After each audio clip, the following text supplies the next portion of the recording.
All right, so we've got some basic knowledge about Riemann sums, and so now we're going to talk about how to do the right-handed rectangular approximation method. Remember, we're just trying to find the area underneath curves, and we're just going to do that by shoving some rectangles underneath there and estimating it. Here's the right rectangle method. Remember, that means that it's touching the graph on the right side of the rectangle. And basically, we're just calculating the area of the rectangle with some height. So like, for example, here you could have a height of 5 and a base or a delta x, a change in x of 3, and that area of that rectangle would be 3 times 5 is 15. To calculate the delta x, remember we just take our upper and lower limits, so b minus a, those are your upper and lower limits. See, that'd be the interval that they give you. And n is the number of rectangles, and that's how you figure out your delta x, so that's your base. The height is always equal to f of x. So you're just plugging in the x value at that location and finding out its height from the function itself. So let's go to page, and we can see some example problems. For these ones, all we're doing is finding the delta x. Just finding the delta x. And remember the formula for that. Just b minus a over n. It's pretty straightforward. So here's your a, here's your b. So this is 4 minus 0. And your n is this guy right here. So this is, that means we're going to have 2 rectangles. So 4 minus 0 is 4. 4 divided by 2, this is 2. So this is your delta x. It's 2. All right.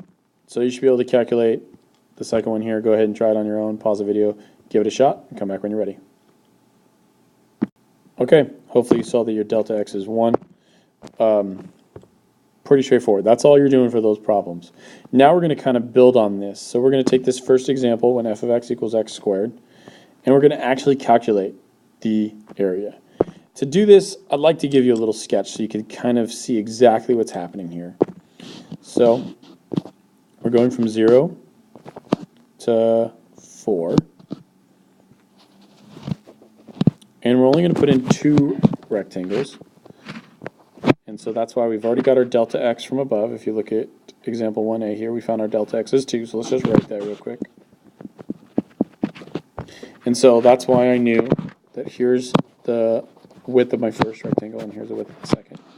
And let's just draw in these rectangles here. And I'm trying to get them to touch. So the right side of the rectangle touches the graph, or the top right corner touches the graph. Okay, so I have 2 rectangles here, and I'm just going to find the area of these 2 rectangles and add them up. And so this is what a Riemann sum is. It's the sum of all these areas of rectangles. So this is pretty straightforward. I mean, I just have 2 rectangles to calculate here. But the really easy way that you can do this is you take your delta x and you multiply it by your heights. Well, I only have 2 heights here. So I'm going to multiply it by f of 2 and f of 4. Now, if this was like the RRAM of 3, then I would have 3 heights. If it was RRAM of 4, then I would have 4 heights. And the heights that I would evaluate depend on what my delta x is, right? Because if my delta x was 1, then I'd be doing f of 1, f of 2, f of 3, f of 4. But since my delta x is 2 and I'm starting at 0, it's 2, 4, and if I kept going, it'd be 6, 8, and so on and so on. Hopefully you can see the pattern for that. So my delta x I already know is 2, so let's plug that in. F of 2, I can evaluate that. It's just 2 squared, right? So 2 squared is 4. And then I'm going to do f of 4. 4 squared is 16. So 4 plus 16 is 20. 2 times 20 is 40. So the right rectangular approximation method with 2 rectangles from 0 to 4 is 40. That's really all there is to it. It seems like it would be harder, but it's not. It's just adding up areas of rectangles. Let's go to the next question. Again, you could try this one on your own, or if you want to just watch me do it, you can. But maybe it'd be a good idea for you to just pause it and give it a try on your own. Okay, we already calculated the delta x for this one on the previous page. We've determined that it was 1. So now, if I do a little graph here, you don't have to do a graph every time, but it just kind of helps you understand what's going on. And if this is 4, If my delta x is 1, that means I'm going to be evaluating at 1, at 2, at 3, and at 4. And it's right rectangle, right? So that means it's going to meet on the right side. So there's my first rectangle, second, third, and we'll just say that that hits right there. Okay, so again, I have 4 rectangles. Now this time, I'm going to write delta x times, and instead of plugging in 1, 2, 3, and 4, let me just kind of think of it this way, right? It's going to be f of, well, wouldn't it be your a value? This is kind of a way that you could kind of think about this.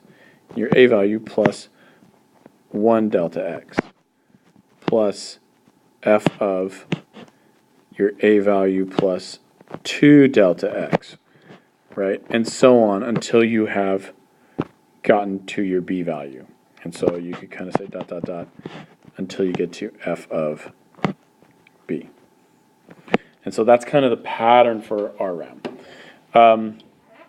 You don't, I mean, this may be useful for you, but it's not like you need to memorize this formula because it's really just about adding up these areas of rectangles. And so you're just really trying to find a way to describe all these different heights.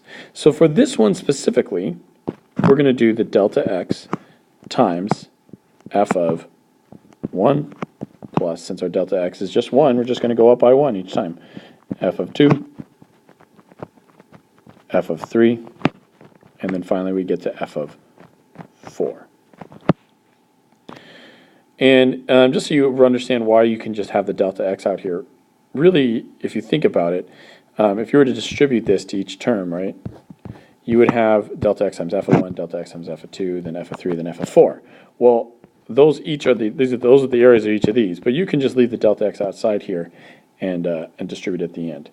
So delta x, like I said, is 1, so it doesn't even really matter. So all you really are going to have to do is add up your heights.